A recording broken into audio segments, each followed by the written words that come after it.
Look more drums.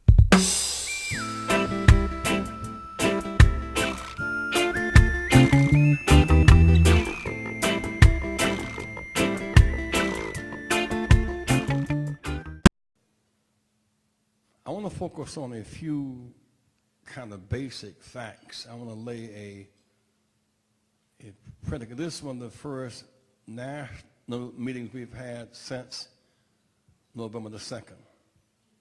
So I want us to pause and think for a few moments about where do we go from here and what is our predicament, and if you can, take some physical and mental notes. I was coming back from Nigeria a few days ago, reading Dr. King's book, again, Where Do We Go From Here? And I commend to you reading his sermons and the book While We Can't Wait, and Where Do We Go From Here?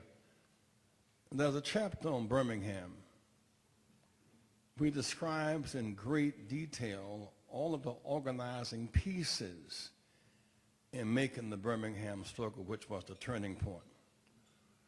We kind of, Birmingham, ha, ha, ha. It was a lot of work. Wyatt Walker went in a year before meeting with ministers and other community leaders, many of whom were afraid to act, and building relationships with schools and teachers, and planning a move to for him to go to jail if necessary on Easter Sunday. All of the symmetry and imagery involved in that struggle.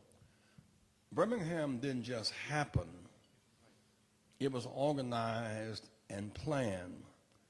But at the 99th hour, what was missed was they didn't plan to go to jail and have to pay the cost of being locked up. And while they were in jail, Dr. King walked the floor and just about decided to not go to jail and to back down because he did not see a way out, but he had promised the people he could not betray their confidence.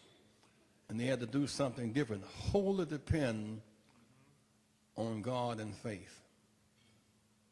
And while in jail, when the word went out, Harry Belafonte led a group in New York, and they raised the 50+ thousand to get them out of jail, to bail and bond them out. But in that struggle, which was a pivotal point, it was based in the facts of our predicament. As ministers, we all like the inspirational climax and the gravy. But gravy without a meat base is greasy water. I'm heavy into the gravy part. Like to hear it, wish I could do it, but I can't. But I like the gravy. But any of you know, gravy without a meat base is just greasy water. We need to have some meat in this meeting to deal with our predicament. What happened last Tuesday? The pendulum has been swinging back and forth for a long time. We advanced 246 years to end slavery. The reaction was 1877, Tilden Hayes Compromise, 1896 Supreme Court. The reaction to it was to empower the Klan to be the terror group to undercut it back. Another 58 years of struggle to get the 54 decision to end legal segregation. While that was happening, the white churches began to organize and build big educational buildings for private church Christian educational academies to keep them going to the central high of that town. Reaction.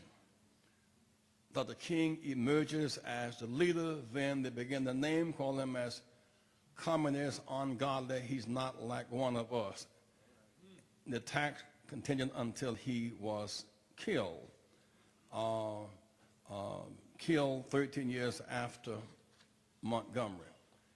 And then there was this move toward the Voting Rights Act.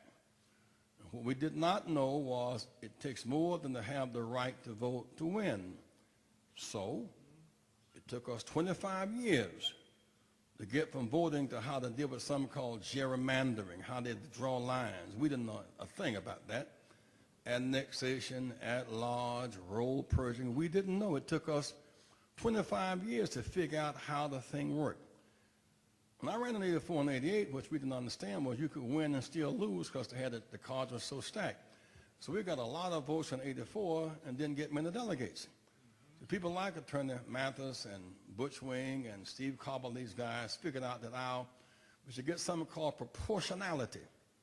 In other words, I could get 49% of the vote, and somebody get 51, and they get 100, which is kind of funny math. 49, it should be 49, and 51 should be 51. So we won the battle for proportionality. And what that meant was we had to share the delegates. In Iraq, you have Sunnis, Shiites, Kurds, democracy must share power. So based upon that ruling, because we had to have 45% threshold to win and then win or take all. We couldn't win under those conditions. But we won that battle.